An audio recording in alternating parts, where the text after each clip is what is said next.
What's up guys? Chanel and I are back in the shop here, and we've got the Razor, unfortunately, pulling the darn motor back out. Not a whole lot I can say about that. Stuff happens. At least it's covered under warranty. Rev6, I just send it on back. It's zero compression on the PTO side cylinder, so I would imagine that's something with the valves. I would imagine that's the noise we heard, like a valve cracked or the seal cracked or broke. Here we go. We'll do a little time lapse for you, so stay with us. We got Razor and B in here too.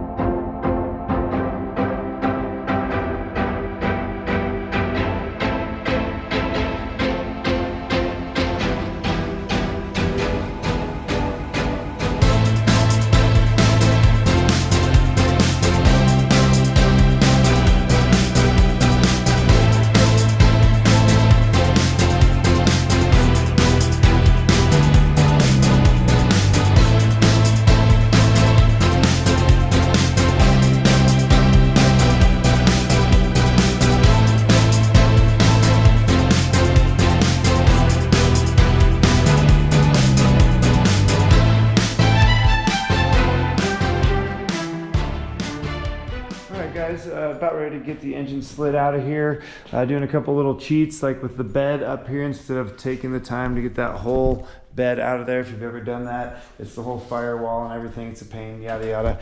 I've got Chanel here helping me, which is very, very helpful. We're labeling all of the connectors and stuff, which makes it quick for going back together. We've got the wire harness peeled out of the way here. I'm going to leave the transmission driveline stuff connected. Shocks are out. I'm going to see if I can leave that airbox in, because the airbox is a pain in the ass too, if you've ever done that. Yeah, so I just wanted to give you a quick update. And time-wise, it's 10:15 a.m. now on Saturday, and we started at 8:30. Okay, so we'll get the sucker slid out. I've got the plenum coming out now. I think I have everything disconnected enough to get this plenum out. Yep, some coolant on the watch. And then we just kind of set all these parts in a pile over here, and I'll bring them over to my shed until the engine gets back, because right now I actually have another engine in that box right there for a customer for Rev6, and I have a whole nother pile of parts that looks just like this in the shed, so I'll have two identical parts of piles. It'll be great. Thought we had this one good to go, but here it is. At least I can forewarn my customer, if his engine goes bad, how much labor it's going to cost to get back in. Yeah, here we go. Okay, engine's coming out, folks. Sucker's loose. Get some pry bars out and get ready to take it out. A lot of times I would swing it out that side and use my overhead hoist. I might bring the hoist over here and get it to the side and then hang it from the hoist as soon as I can get it connected. We'll see. With two people though, I might have Chanel just help me. Stay tuned, we'll time lapse you again.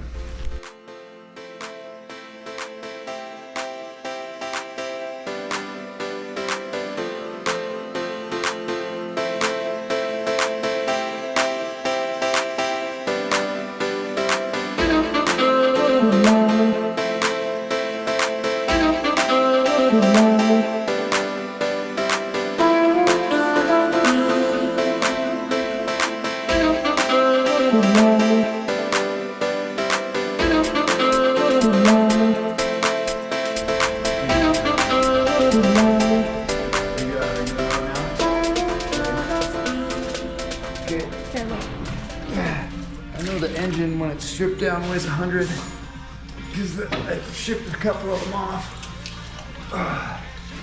So now you can look at your legs, not your back. My pants are red. Ooh, there it is. Nope, you mastered it. Okay. So that's what this is for. Helped a lot. Work smarter, not harder, or harder and faster, and keep going, and don't stop. And a little harder wouldn't hurt.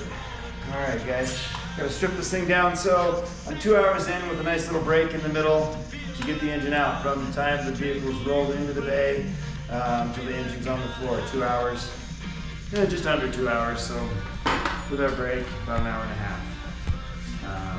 Now I'm gonna take all this stuff off, label it as best that I can, and then I've got to get that thing in a box, get it shipped off on Monday. But we want to get on with our Saturday, so hopefully I'm done with this ship by noon. You can stay with us, folks. Definitely hit that subscribe and like.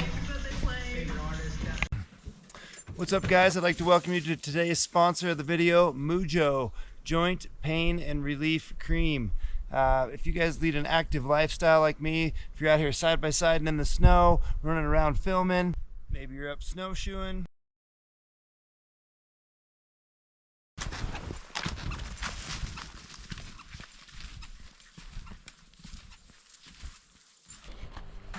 That's right, this stuff is made in the USA, made in Florida, where our buddy Cletus McFarland's at. That's right, you all know Cletus.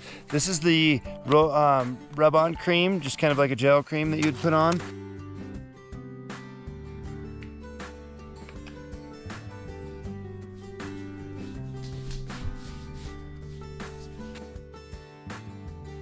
Mojo Chronic Pain Relief Cream has immediate and long-lasting relief. Deep penetrating camphor formula targets pain and inflammation fast.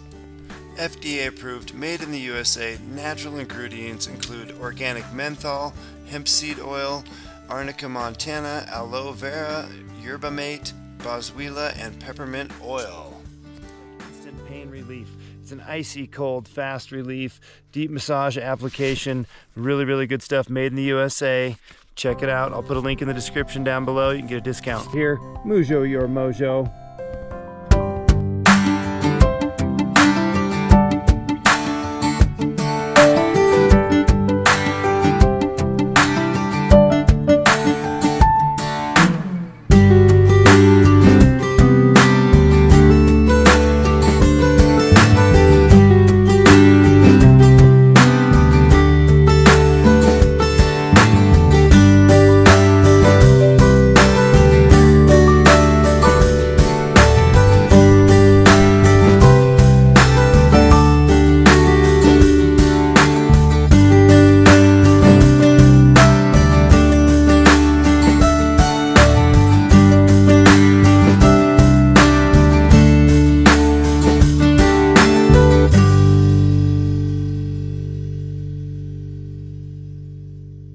If I look down in here where the exhaust manifold is, I can see that on our cylinder with no compression, the valves are stuck open and there's a big gap down there.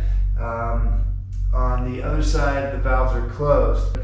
The valves being stuck open is why I have no compression. I'm confident of that. Why they're stuck open, I don't exactly know. I'm gonna have to tear apart the top end. I'd have to tear apart the top end. Not gonna do that. Gonna let them do that, and they'll let us know.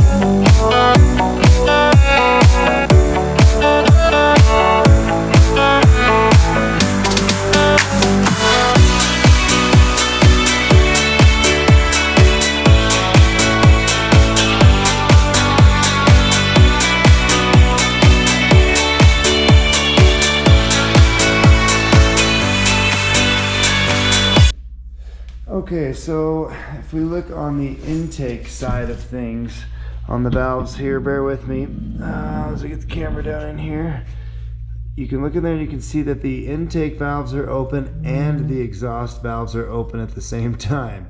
So whatever causes that is what's wrong with this. Yeah.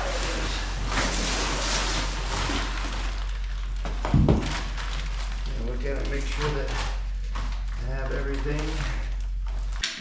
13. Okay, thanks for watching. Thanks for cleaning tools and putting them away. Okay, just a little bit after 6 o'clock, and it is a Wednesday morning. I got ahead of my schedule. I'm gonna get the engine back in this bad boy before I have an afternoon appointment at 2 o'clock this afternoon, Wednesday. So stay with me. We'll continue from where Chanel and I left off.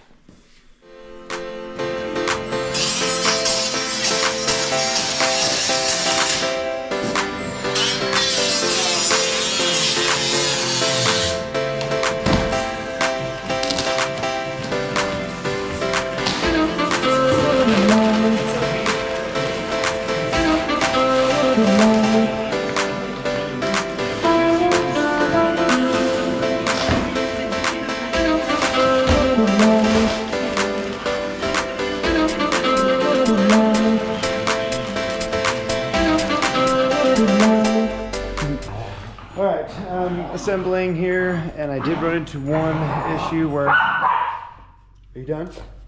Where I didn't have the little woodruff for the keyway that holds the stator side to the crank there. So it's kind of scrambling. I looked it up on TMS to find the actual Polaris part number. You can see what I was looking for there is actually that little woodruff that goes in there. And I must have sent it off with the core. It seemed like it stayed in there with my last one. It's those little things you gotta really pay attention to when you're sending in your core. Hang on to everything, don't send them anything. But luckily, all my drawers there, hi Chanel. Hi. Behind Chanel, I was scrambling and I found a whole drawer full of woodruff keys, 4mm by 5mm. Got it in there, got it torqued, we're going back together.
Okay guys, it's that time.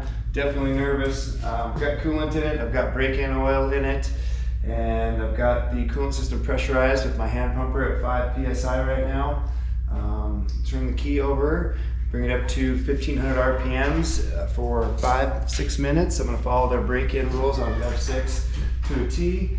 And look who we have here to help us. Hi Chanel. Hey.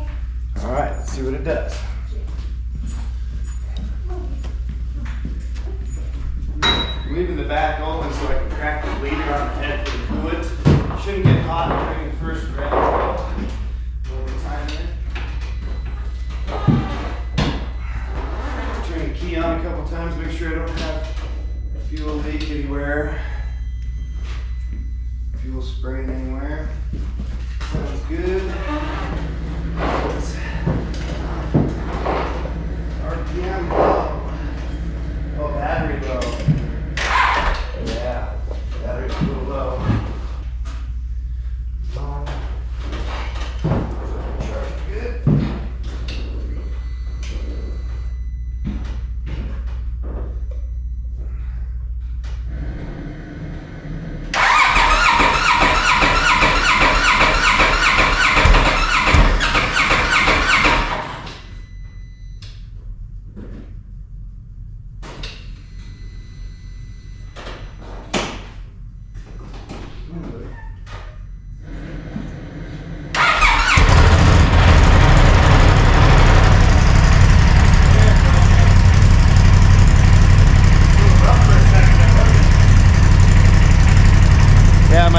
yet, so I have to have this plugged in. I can't move it around.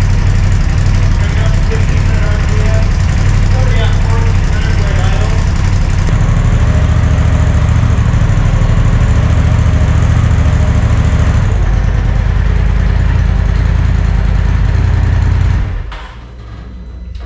Alright, everyone. That was a long 5 minutes. Boom, boom, boom, boom.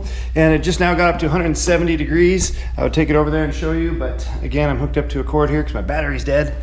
So now what I'm gonna do is I'm gonna crack that bleeder screw on the head and release any air pressure, that's steam that's built up in the engine. Doesn't allow for circulation. We'll watch the coolant drop and add more coolant. Nice long flex head 10 or possibly an 8. And that's why I left this open, it's easier to get to. This is what I'm talking about. Trying to get the camera in here.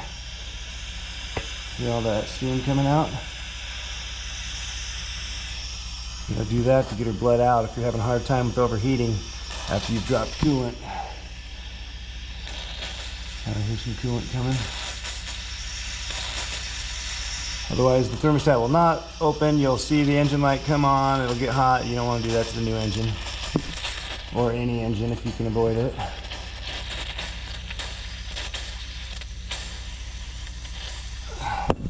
Okay. Now I'm going to let it cool down quite a bit and do what we call heat cycling. I've checked for leaks. I don't have any leaks anywhere. I'm going to check my oil, top off coolant, put all this plastic back together, and we'll run it again. Oh. Okay, got the bed back on. Okay. Now I'll be watching for the thermostat to open, keeping a close eye on that coolant. I'm gonna check the dipstick, make sure oil looks good.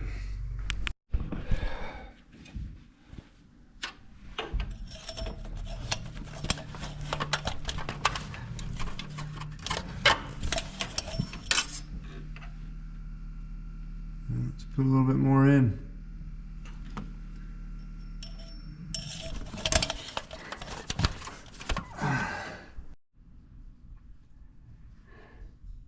I'll make 3 full quarts. Blizzard out there. We're about ready for thermostat opening here. Let's watch temps.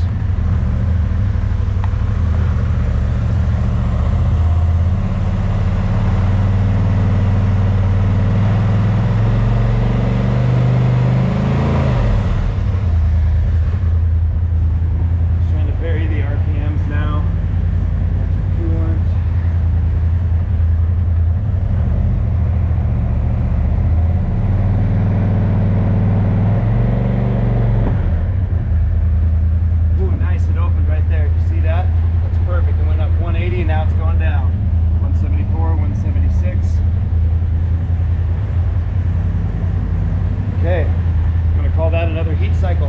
And thermostat open, 172.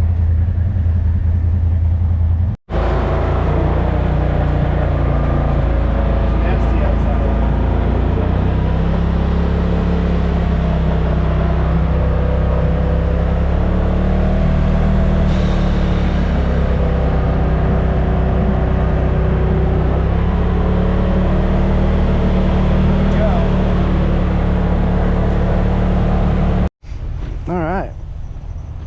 Running good. Made it here. There's a noise that I don't like, and I think it's this. I normally have my tool bags on there. Yep.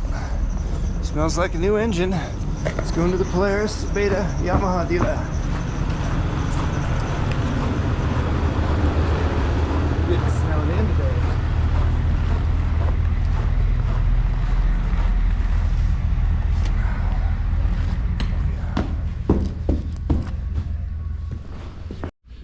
Okay, I'm back from the dealership and I have dropped out that, look at that. Looks pretty foggy, doesn't it? Yeah. Anyways, dropped out that break-in oil, going back to synthetic oil, talking to one of the techs at the Polaris dealership, Jake, the service manager, and maybe it's just my lighting here. And he said the Polaris doesn't say to put anything different in their brand new engines, but since Rev6 wants this in there, I'm going to add this additive that has high in zinc. So we're going to put that in there. Back to the 550 synthetic.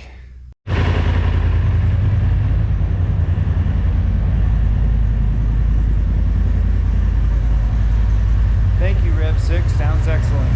Gotta like it. Ready for some snow wheeling videos.